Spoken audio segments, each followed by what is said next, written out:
Hey, how's it going, YouTube? So I figured I would finally get around to making updated guides on my Ellie builds. I'm going to be making three.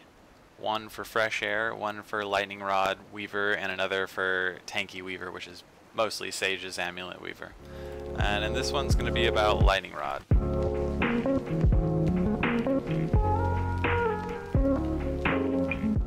Let's just get started. So, I'm using Exploitation, Energy, Scholar, Marauder, Sword Focus. We'll get into some changes we can make here later, and also here. And then in Arcane, we're using Renewing Stamina. The only good Condi you can apply here is Weakness, and we can't just stay in air all the time, so it's not reliable. And this one's a little bit of healing, so if you feel like you have enough dodges, you can drop Renewing Stamina for healing, but they're about the same as far as survivability goes. I tend to favor dodges. We have pretty decent sustain already. Then here, I tend to like Elemental Contingency more than Arcane Shield. Pretty much every single boon here you're going to be utilizing. You don't have 100% Fury uptime, so that's useful. You don't have 100% Vigor uptime, so that's useful. And then obviously Protection and Retaliation are going to be useful, so it's useful every single time it procs. And then we have Evasive Arcana, which during the beta weekend I was using Elemental Surge, and I was using Arcane Blast here. The survivability difference between just changing these two things is massive. I survive so much longer. Do a little bit less damage, but surviving way longer is just so much more important. Air is the same. Super speed is way too good to give up. This is only like 10% crit damage, so it's totally not worth it. And then these two traits synergize extremely well together and give Sword the damage boost it needs to actually be able to do really good damage as a power build. And then in Weaver, we just take every single damage modifier we have here for high damage. So that's where I stood for a while on the build, and I still do. I think this is a very high damage build, but you don't have any toughness. A modification you can make is you take a Demolisher's Amulet, which is usually not realistic on Ellie to take an amulet that doesn't have Vitality. But you then take this trait, which brings you up to almost 14k, which is a respectable amount. And I thought maybe I'd just have to use a power rune to stay competitive, but there's this rune called Exuberance. I lose a little bit of power and other stuff, but you still get some power and crit chance and a little bit of healing power from the bonuses there, and you get your health up to about 15.6k. So with this build, we're only down like 1.4k life, I believe, something like that. It goes from 17.2k to 15.6k. So you lose a little bit of life, 1.6k life, I think. But you gain all this toughness. So if the enemy team only has like one Necro and the rest are power classes, like especially Hollowsmiths, once you take Demolisher and all these stun breaks against Hollowsmith, you're extremely favored against Hollowsmith. And I mean, Power Thieves have a hard time hurting you. I mean, Sword Dagger is crazy on Thief, and they'll be able to kill you either way if they just use a few number 3s on you, but Dagger Pistol is going to struggle so hard with the Shocking Aura and the toughness. They already struggle against it regularly, so if you see the enemy team have a lot of power damage, or maybe only one Necro or full power damage, you can try swapping to this. But sometimes when you're trying to carry solo queue, that extra damage from Marauders and Scholar and the 15% crit chance here is just, it's really big sometimes. So even if they have a lot of power and you know you're not afraid of dying, you can take this setup and do a lot more damage. Not a lot more, just a bit more, but it can make a difference. Like if you're above the 90% health threshold, it really is a pretty big difference in damage. But if you're below, then it's very small.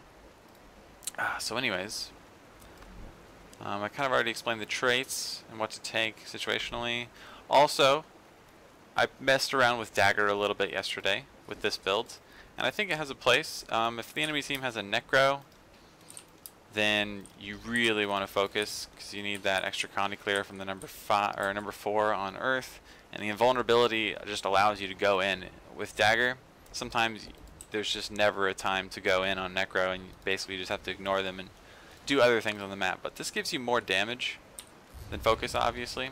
And Sword already just gives a ton of survivability, so this is the one time the Dagger Offhand works, is when you're playing Weaver with Sword.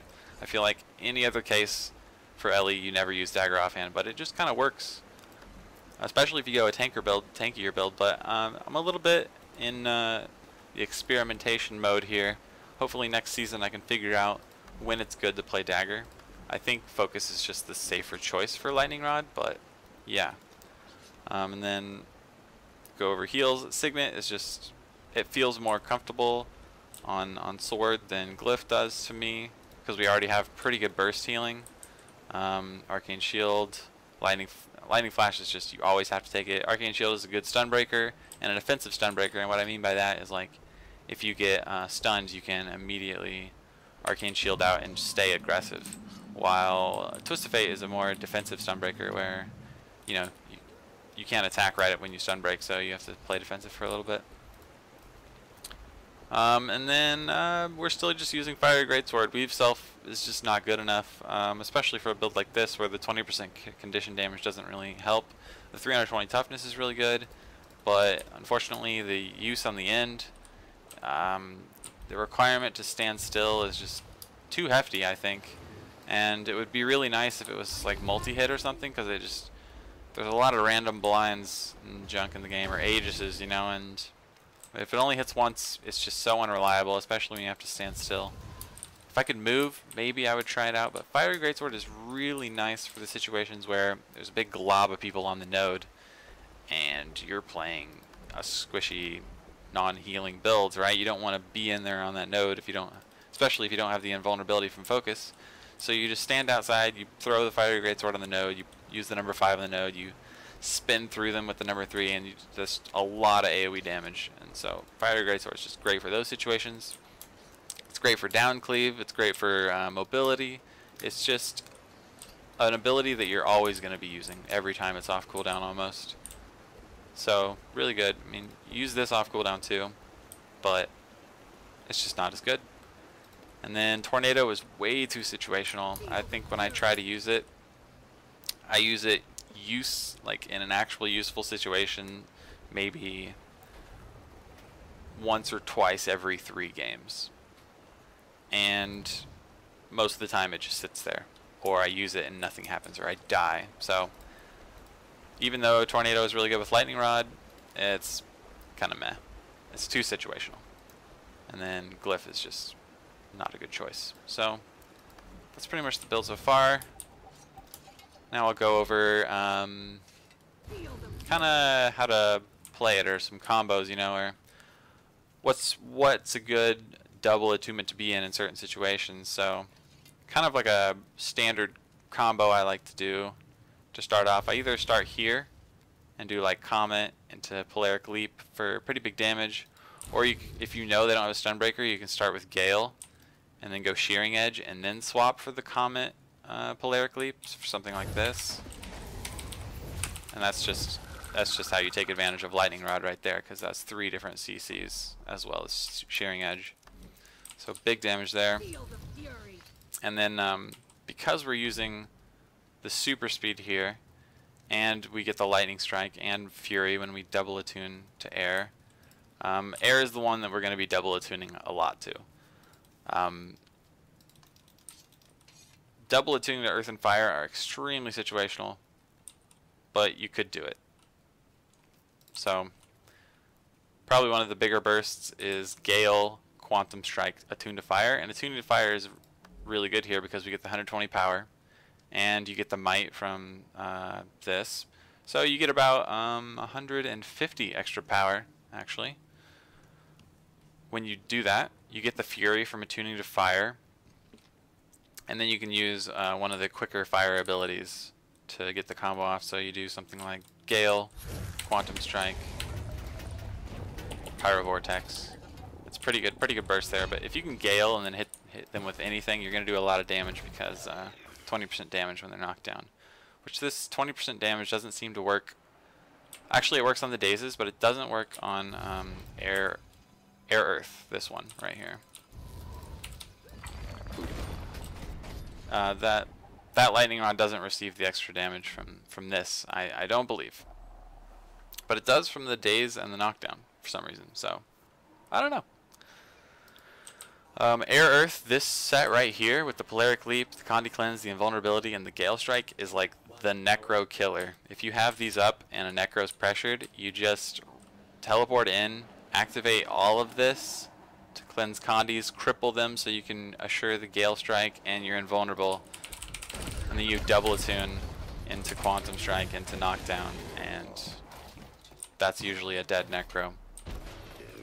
So, our strategies against Necro on this build isn't to go in and initiate on them before anybody else on our team does, but for them to get pressured and then we swoop in and we kill them, which is what we do. So really, Scourges and Necros aren't the big problem for this build, even though we don't want to be near them when they have cooldowns and stuff.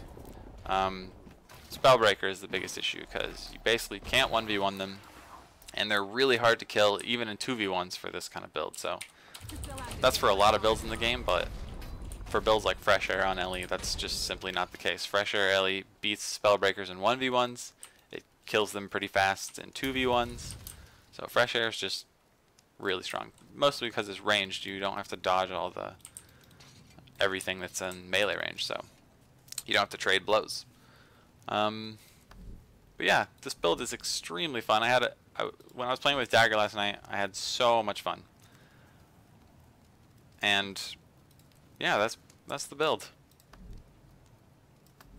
So in the description below and after the video, I'll give a link to a recent stream highlight of gameplay from this build. So yeah, I hope you enjoy the build, and I'll see you guys next time. Thank you so much for watching. I hope you enjoyed the video. Subscribe to my YouTube to stay up to date with my latest videos, and follow my Twitch channel where I stream regularly. See you in my next video. Take it easy, everyone.